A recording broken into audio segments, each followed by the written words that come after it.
அக்கா கண்ணுக்கு என்னாச்சு? கண்ணில் என்னமோ தெரியலம்மா, கண்ணு வீங்கி இருக்கு. அதனால வந்து நாம கட்டி போட்டிருக்கேன். ஏன் இத்தனை நாளா வீடியோ போடல? முகூர்த்தம் ஸ்டார்ட் ஆயிடுச்சுல, கிளைண்ட் கஸ்டமர் இருந்துட்டே இருந்தாங்க, கேப்பே கிடைக்கலையா, அதனால வீடியோ போடல. நீ வேற ஒரு வாரம் லீவ் போட்ட. ஐயோ, அப்படி யாரும் வீடியோ எடுப்பாங்க? அப்படின்னு நானே ஏதோ 1-2 வீடியோ எடுத்து போட்டிருப்பேன்னு நினைக்கிறேன். ஆமா, அதுக்காக சூப்பரா எடுத்திருந்தீங்க.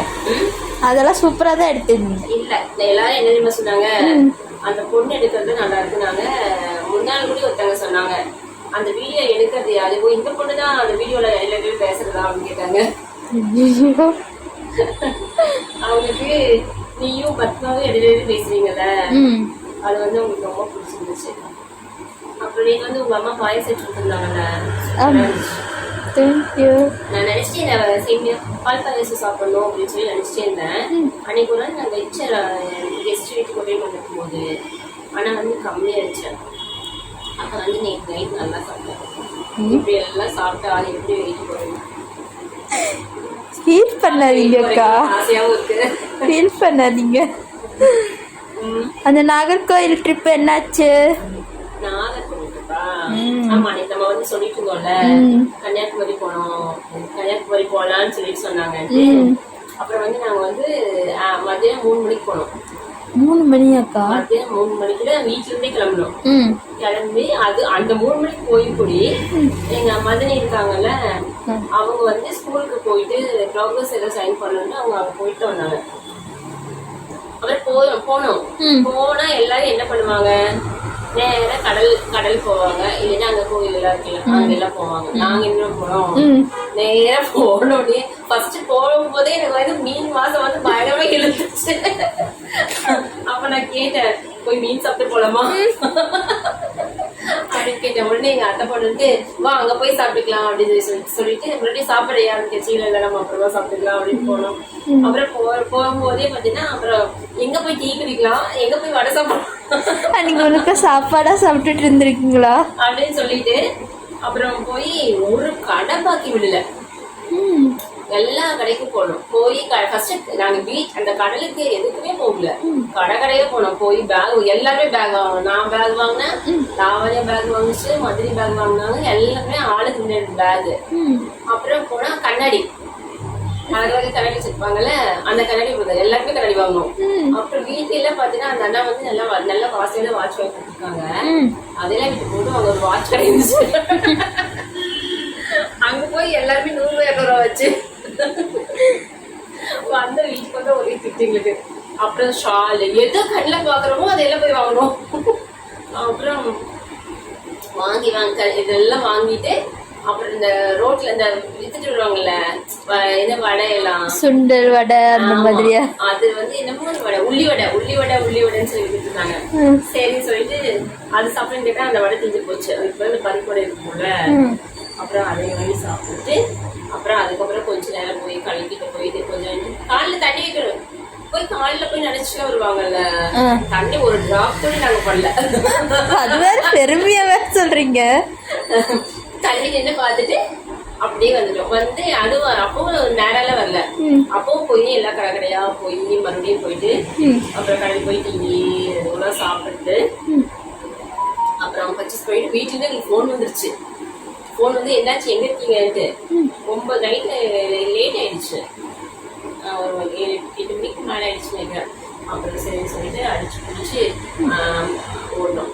ஓடிட்டு அப்படின்னு போய் நாங்க வந்து நைட் வந்து ஏதோ பன்னீர் பட்டர் மசாலா எல்லாம் செய்யலாம்னு நினைச்சோம்.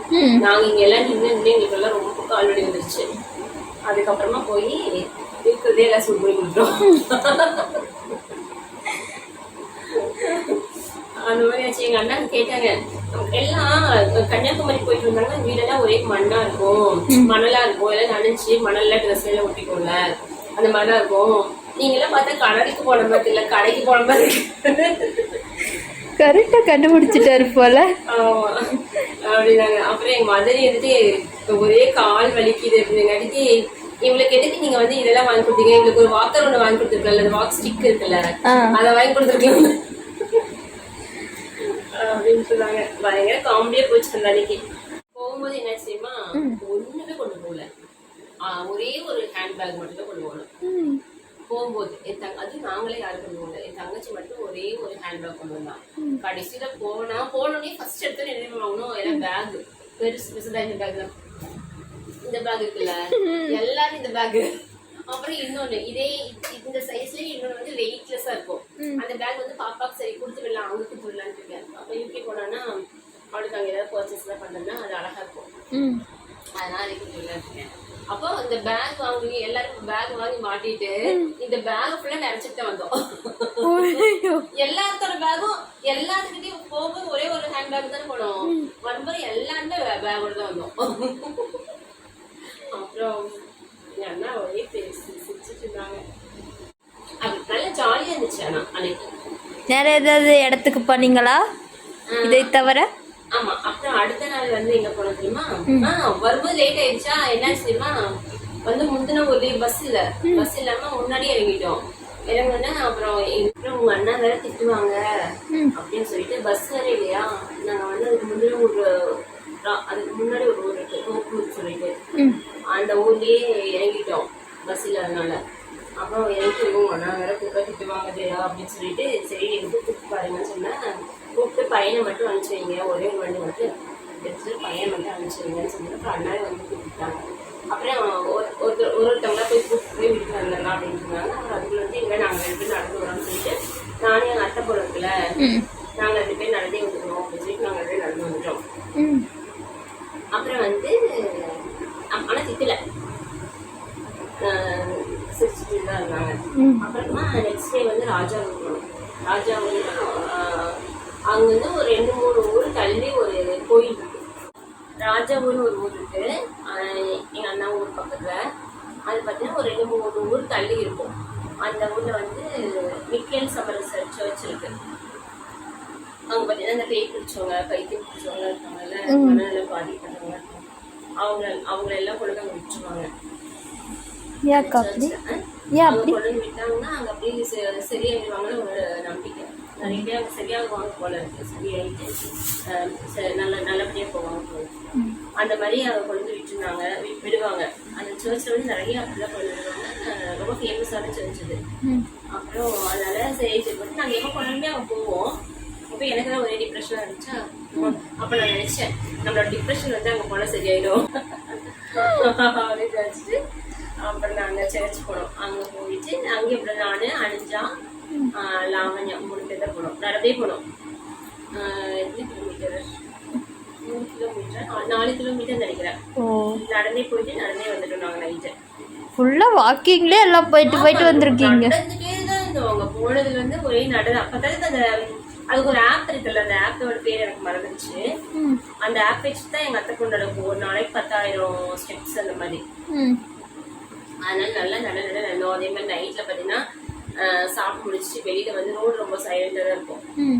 அங்க வந்து நடப்போம். சர்ச் கிட்ட போய் நடப்போம் அந்த மாதிரி. அப்புறம் அந்த சர்ச்சுக்கு செகண்ட் டே வந்து நாங்க போயிட்டு வந்தோம். அங்க போயிட்டு வரும்போது அப்புறம் நல்லா ஒரே ஜாலியா எல்லாம் பேசிட்டு அப்புறம் நைட்டு 9 மணி இருக்கும். வந்து டீ குடிக்கணும் எங்க அந்த பொண்ணுக்கு அந்த நேரத்துக்கு. அப்புறம் ஒவ்வொரு கடையா வந்து பார்த்தா எல்லா பக்கம் க்ளோஸ் பண்ணிட்டாங்க. அந்த டீயை வந்து க்ளோஸ் பண்ணிட்டாங்க.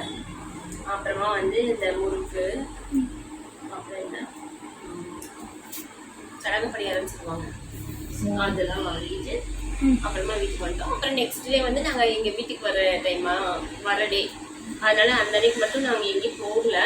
அப்புறம் அப்படின்னு நாங்க கிளம்பும் போது இன்னைக்கு 6:30 பஸ் எங்களுக்கு அங்க இருந்து. ஆனா வந்து எங்க அத்தை பொண்ணு ஜெயா மட்டும் ஓடி போய் சும்மா வயல போய் பார்த்துட்டு வந்தாங்கம்மா அப்படின்னு சொல்லிட்டு. ஆனா மாலை நேரம் ஆயிடுச்சு, கொஞ்சம் இருட்டுற மாதிரி ஆயிடுச்சு. ஆனா இருந்தாலும் பரவாயில்லன்னு சொல்லிட்டு நான் லாவணி வரமாட்டேன் இருந்துச்சு. லாவணி பயந்துச்சு, பாம்பெல்லாம் இருக்கும் நாட்டிக்குன்னு சொல்லிட்டு. அப்புறம் நானும் அத்தை பொண்ணு மட்டும் ஓடி போய் அங்க அந்த இது போட்டிருந்தாங்க, கத்திரிக்காய் செடியெல்லாம் போட்டிருந்தாங்க. அதெல்லாம் பார்த்துட்டு போட்டோ எடுத்து இப்படி கொஞ்சம் எடுத்துட்டு வந்தோம். வரும்போது பார்த்தீங்கன்னா கரெக்டா அந்த ஊருக்காரங்க அங்க அண்ணா வீட்டுக்கு முன்னாடி ஒரு சர்ச், ஃபுல் ஏசி சர்ச், அந்த ஒரு வீடியோ சொல்லிட்டு இருக்கேன். அந்த சர்ச் இருக்கு. அப்புறம் சரி அந்த சர்ச்ல போய் ப்ரேயர் பண்ணிட்டு வரலாம் அப்படின்னு சொல்லிட்டு நானும் லாவண்யா எல்லாரும் கிளம்பி போனோம். போகும்போது பார்த்தா அப்பதான் நிறைய பேர் வந்து அந்த ஊர்ல இருக்கவங்க என்னை பார்க்கல. அந்த 2-3 நாள் நாங்க வந்து பார்க்காதவங்க அந்த டைம் வந்து அவங்க வந்திருந்தாங்க. அதுக்கு இது யாரு அப்படின்னு சொல்லி கேட்டப்ப இது வந்து ஜான் சித்தப்பாவோட ஜான் மாமாவோட பெரிய பொண்ணு அப்படின்னு சொன்னா அந்த அத்தை இருக்காங்கல்ல அம்மலி அத்தை, அந்த அத்தை சொன்னாங்க ஜானோட பொண்ணு அப்படின்னு சொல்லும்போது ஜானோட ஒரு பொண்ணு தான் வந்திருக்குன்னு சொன்னாங்க. இன்னொரு பொண்ணு வந்து அனுஜாவே நினைச்சிட்டாங்க அப்படின்னு நினைச்சிட்டு இதை பேசிட்டு இருந்தாங்க. அப்ப சொன்னாங்க ஜான் மாதிரியே அப்படியே இருக்கு இந்த பொண்ணு, நான் கூட வரலன்னு நினைச்சேன், எல்லாம் வந்து ரொம்ப வருஷம் ஆயிடுச்சு அப்படின்னு சொல்லிட்டு எங்க அப்பா பத்தி எல்லாம் பேசிட்டு இருந்தாங்க. அப்ப வந்து எனக்கு ரொம்ப சந்தோஷமா இருந்துச்சு. அப்பா வந்து இறந்து 10 வருஷம் ஆச்சு. இப்ப வந்து எங்க அப்பாவை பத்தி பேசும்போது வந்து எங்க அப்பா வந்து எனக்கு இருக்கிற மாதிரி ஒரு ஃபீல் இருந்துச்சு. அப்புறம் அவங்க கூட எல்லாம் கொஞ்ச நேரம் பேசிட்டு அப்புறமா சர்ச்சுக்குள்ள போயிட்டு அடிக்கடி சொன்னாங்க அடிக்கடி வாங்க அப்படின்னு சொன்னாங்க. அப்புறம் சர்ச்சில் போய் எப்பவுமே வந்து நான் இந்த அளவுக்கு வந்து அதை நான் ஃபீல் பண்ணதே கிடையாது. ஆனால் இந்த டைம் நான் போனப்ப ஒவ்வொரு நிமிஷமும் வந்து அவ்வளோ சந்தோஷமா, ரொம்ப எக்ஸைட்மெண்ட்டாக, ரொம்ப நல்லா ரொம்ப ரசிச்சு எல்லாத்தையும் மறந்து அந்த மாதிரி ஒரு நல்ல ஒரு ஃபீல் இருந்துச்சு. அதனால நான் போய் சர்ச்சில் போய் எல்லாத்துக்கும் தேங்க்ஸ் சொல்லிட்டு மெயினாக அனுஜாதான் எங்களை இந்த டைம் வளர்ச்சிச்சு. அனுஜாவுக்கு தேங்க்ஸ் சொல்லிட்டு எங்கள் அண்ணா அங்கே இருக்காங்க நான் அங்கே போக முடிச்சு. அதனால அண்ணாக்கெல்லாம் ப்ரேயர் பண்ணிட்டு கொஞ்சம் ஆனால் என் தங்கச்சி வந்து அப்போ வந்து அழுகவே சிரிச்சிட்டாங்க. சர்ச்சில் போய் அவள் ப்ரேயர் பண்ணும்போது அவள் அழுகவே சிரிச்சிட்டாங்க. ஒரு இந்த டைம் நாங்கள் போனது வந்து ரொம்ப ஒரு மறக்கவே முடியாத ஒரு அது வந்து எங்கள் அண்ணா வந்து அங்கே இருக்கங்காட்டி எங்களால் போக முடிஞ்சிச்சு. அதனால வந்து ரொம்ப சந்தோஷமாக ஃபீல் பண்ணேன். நீ அடுத்து நாங்கள் எப்போ போவோமோ எப்போ தெரியல, அது வரைக்கும் இந்த சந்தோஷம் இருக்கும். நினைக்கும்போது எங்களுக்கே வந்து இவ்வளோ ஒரு சந்தோஷம் அங்கே போகும்போது இவ்வளோ சந்தோஷமாக இருந்துச்சுன்னா எங்கள் அப்பாக்கெல்லாம் எவ்வளோ பிடிச்சிருக்கும் அந்த ஊர். உண்மையே அந்த ஊரில் இருக்கவங்க ரொம்ப பிடிச்சிருச்சாங்க. ஒரு சொர்க்கம் மாதிரி இருந்தது அந்த ஊர்லாம். நல்லா என்ஜாய் பண்ணீங்கல்ல, வரும்போது ரொம்ப ஃபீல் பண்ணிட்டு வந்தீங்க போல. எப்பவுமே நாங்க ஃபர்ஸ்ட் எல்லாம் நாங்க சின்ன பிள்ளைங்க இருக்கும்போது ஊருக்கு போகல. ஊருக்கு போயிட்டு இன்னைக்கு வரலாம்னு நினைச்சிட்டு எல்லாம் ரெடி ஆயிடுவோம். ரெடி ஆகி எல்லாம் பேக் பண்ணி நாங்கெல்லாம் ரெடி ஆகி பஸ் ஏறக்கு வரும்போது எங்க பெரியப்பாவும் யாராச்சும் வந்து சொல்லிடுவாங்க இன்னைக்கு போகக்கூடாது, இன்னைக்கு 8வது நாள் போனா திரும்பி வர ரொம்ப நாள் ஆயிடும், ஏதாச்சும் இன்னைக்கு வெள்ளிக்கிழமை போகக்கூடாது, இன்னைக்கு செவ்வாய்க்கிழமை போகக்கூடாது அப்படின்னு ஏதாவது ஒன்று சொல்லி மறுபடியும் தங்க வச்சிருவாங்க. அதெல்லாமே எங்களுக்கு ஞாபகத்துக்கு வந்துச்சு. இப்ப வந்து நாங்க புக் பண்ணிட்டோம் ஆல்ரெடி. ஏற்கனவே நான் புக் பண்ண டிக்கெட் இருக்கா கேன்சல் பண்ணிட்டு அடுத்த நாள் வந்தோம். ஒரு நாள் முன்னாடி பண்ணியிருந்தோம், இது வந்து மறுபடியும் அடுத்த நாள் வந்தோம். அந்த மாதிரி அதெல்லாம் நிறைய அப்படியே ஞாபகத்துக்கு வந்துச்சு. அந்த ஊருக்குள்ள போனது எல்லாம் மெமரி வந்துருச்சு போல.